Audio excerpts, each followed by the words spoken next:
Halo semuanya, salam sehat selalu. Kita bertemu kembali di mata kuliah pengauditan lanjutan, di mana di minggu ini adalah minggu keberapa?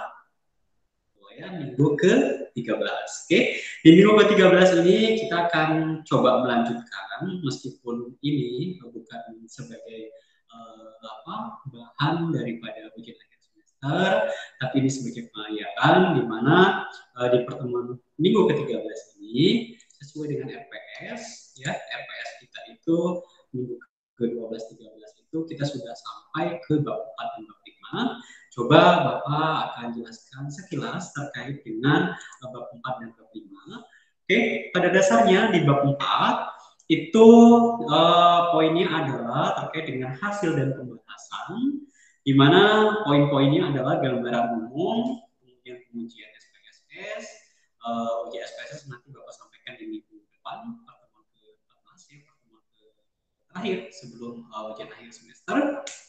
Oke, gambaran umum uji-uji SPSS, metode analisis, analisis regresi logistik maupun regresi linear berganda, pembahasan terkait dengan pembahasan hipotesis, pengaruhnya seperti apa, ya.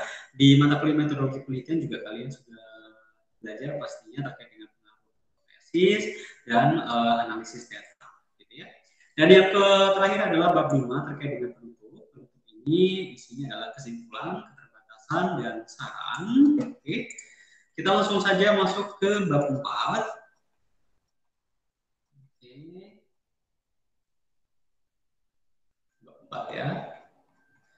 Di bab 4 ini hasil dan pembahasan itu murni daripada hasil pengolahan logika berpikir kalian, di mana dibutuhkan daripada kemampuan mengolah kalimat dengan baik untuk menjelaskan hasil analisis daripada data yang diolah dalam sistem, ya.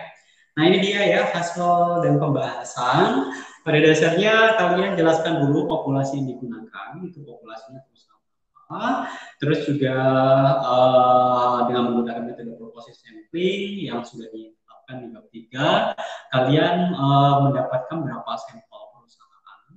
Proses seleksi itu kalian bisa jabarkan sebagai berikut ya, perusahaan manufaktur, perusahaan keuangan, yang terdaftar di Bursa Efek itu dari tahun 2016 sampai 2018 ada 91 perusahaan. Perusahaan menerbitkan laporan tahunan secara lengkap dari tahun 2015 sampai 2018. Perusahaan yang menggunakan nilai mata uang rupiah dalam laporan keuangan adalah 91. Perusahaan memiliki data besar imbal atas jasa audit yang diberikan kepada auditor dalam laporan tahunannya. Ini tergantung daripada karya penelitian kalian.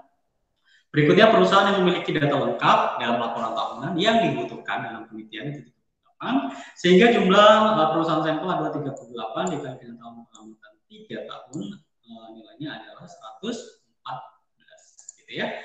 Berdasarkan tabel di atas, perusahaan juga di Bursa Efek Indonesia 91 perusahaan, namun berdasarkan proses seleksi sampel hanya diperoleh 38 perusahaan, gitu ya.